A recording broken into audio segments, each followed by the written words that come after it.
Hello and welcome to my first video blog for 2025, and I'm joining you in February because January just sort of disappeared altogether, and I think everyone has that sensation of 2025 starting with a bang. You know, there's so many different changes, major events. It's just been like we're having to run to catch up with these events and just to sort of bring them in and just assimilate them into our understanding of what is happening in the global perspective, but also on our personal perspective. And I have to say, I think that January is a testament to the dragon energy as well. It was the last of that dragon year. Myself being a dragon, really felt that energy just coming to that dying embers. And, I really had to take stock and think about, well, what had I achieved in 2024? From January to January, had I achieved my goals? Who had I become during that year? And I can see elements of the dragon in me through some of the challenges that we certainly faced, and how that then sort of escalated into my own personal development and confidence in myself. I have had a real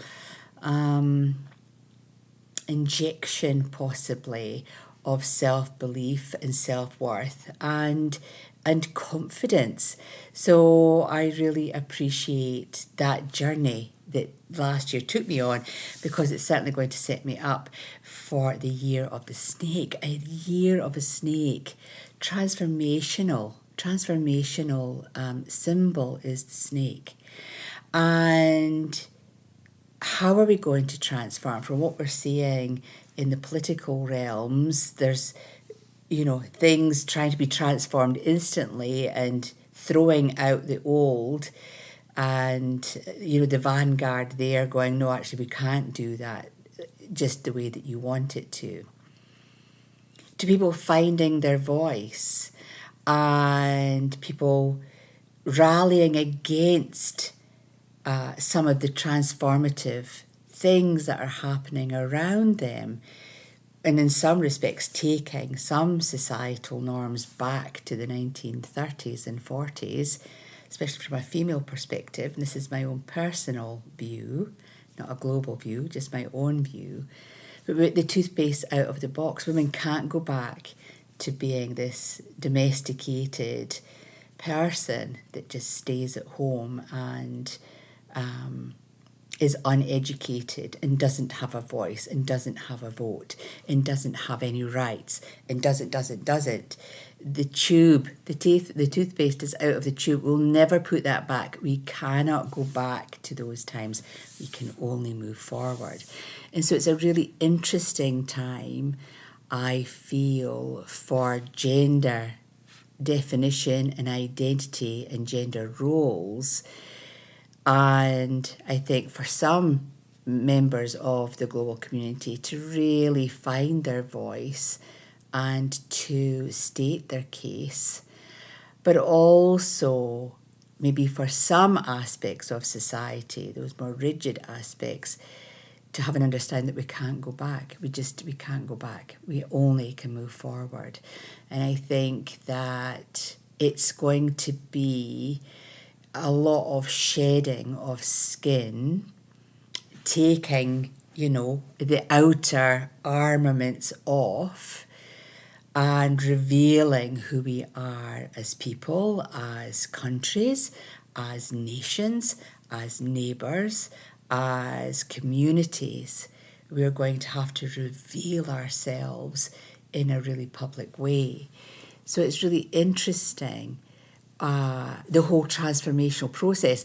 And what has really intrigued me, all of 2023 and 24, I've been wearing my amber, mainly due to my physical conditions.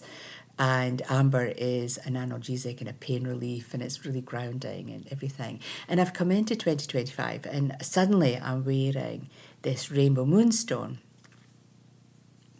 And I'm doing a whole series of crystal live talks on Insight Timer. So this is really interesting that I've chosen this, and I've changed from this, and the amber is now away. Rainbow moonstone is transformational stone. It's an intuitive stone. It helps you develop your intuition. It's transformational. It draws to you the people that you need to succeed. And I'm like, wow, how intuitive is that, Phyllis? That this is now the vibration. This is what you're vibrating at. And I think it's really important for you out there to really recognize the snake. We have the snake with its silver tongue and how it's very persuasive, and it pulls us into danger. And who can forget the Jungle Book cartoon with the snake slithering down and it's singing to Mowgli? I always remember that. I have to say. But the snake itself as a symbol, we shed the skin. We reveal who we are. We come and we show the world who we are, what we represent, and what we're trying to get across. So it's really interesting, and it will be very interesting as we move through the year, as people who have listened to maybe what has been said, and now they maybe feel that they have been duped in a way, or misled, or lied to, how that is going to affect the people that are in power, because that old saying of the emperor has no clothes, it just takes one person. It just took that one boy to say, of course, that person's got no clothes, and everyone, that whole hurricane thought form went through the crowd, and everybody laughed at the emperor because he had no clothes. And I think it's really symbolic that we're in the year of the snake with such dynamic global geopolitical events going on, that we just have to hang on for the ride. Of course we do. But we have to dig deep into our own principles and what feels right for us, and we need to stand up for what feels right for us. So there's a lot going on in this year already. And talking to my lovely, wonderful assistant in the office the other day, and she pointed out it's just that there's just this quickening coming. So as quick and as combustible as events are globally, as quick and as combustible as they will be pulled apart or resolved or changed.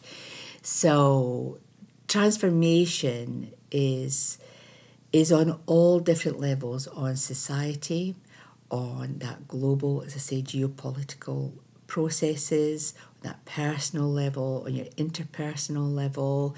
I think we've got a lot to really look at this year and to really think about in terms of who we are and what we're offering, and what is it that we need to do to make really positive changes. I think one of the things that really brought home, changes is with the sad passing of our beautiful little cat, Paris. And she passed away just as we came into 2025, which was quite extraordinary in a way. I don't know how else to explain extraordinary. She was an extraordinary cat, certainly, for Michael. But in doing her portrait, I did her portrait, which I'll actually just put on as an image on the newsletter. And we came home. I finished it. It was Michael's Christmas, and I came home, and the cat was on this chair that she never went on, didn't sleep on. It was Michael's reading chair, and she didn't really partake in sitting on that chair if he wasn't sitting on the chair. But the portrait was there in its frame, and we came home, and she was sitting beside it, and I just had that intuitive aspect, well, it's time for her to go. She's ready to go. We've got this wonderful image of her, and so it's like, well, I can go now. You'll always remember me. And I think it's really interesting, the interaction that human and animal have. I think we forget that we're not the only race on this planet, that there are other sentient beings, living, feeling, breathing beings that we bypass because we think we are the more superior race. Yet we're the ones that are killing each other on a day-by-day basis, starving each other, killing each other, fighting with each other. So I don't necessarily think that we are the most cleverest of species in a lot of ways when we compare ourselves to some of the more unified species out there who are far more collaborative in their approach with each other, who have a really symbiotic relationship not only with their species but with their neighbouring species, and they can work really well together. And I think there's a lot that we've still to learn about being a species living on this planet. You know, we just live on this planet. We don't own this planet. We're just a resident here for however long that is going to be. So I think if you have an animal of any kind in your life, then have a look at that animal and take comfort from what you're seeing in that animal. Take comfort in what they're reflecting to you or back to you as their human custodian or parent or guardian, whatever you want to call yourselves. I just wanted to put that out there because I think Paris did teach us a lot about ourselves in her short time with us. She was yet another stray that came into our lives here in New Zealand. I've never actually purchased a cat or adopted a cat, but they certainly have adopted us, which has been quite phenomenal actually here in New Zealand. So I just wanted to put that in there because there's so much going on, as I say, in the geopolitical landscape, that we're not the only species on this planet. We are actually just part of the bigger picture of sentient beings that live here. So what does 2025 hold for us? It holds for us an opportunity to transform into who you want to be. I think intuitively listening to your intuition more, being guided by your intuition more, will become key to success. I feel that transitioning from old belief systems to new belief systems is absolutely paramount for your own personal growth and survival because of what's happening on the geopolitical planet. So we can't hold on to old beliefs. We need to really get with the program and think about, well, what does this mean for me? How can I assimilate this new way of living, and how is it going to better me as a person? So I feel we need to really listen to that intuitive self, letting go of the old and being open to, I'm going to say coincidences, but they're not coincidences. Maybe it's serendipity, because those events in our life are going to mean more. So those chance conversations, those chance things that you hear on the radio, those chance meetings with new people, serendipity, coincidences, all going to come into play as the universe on year 9.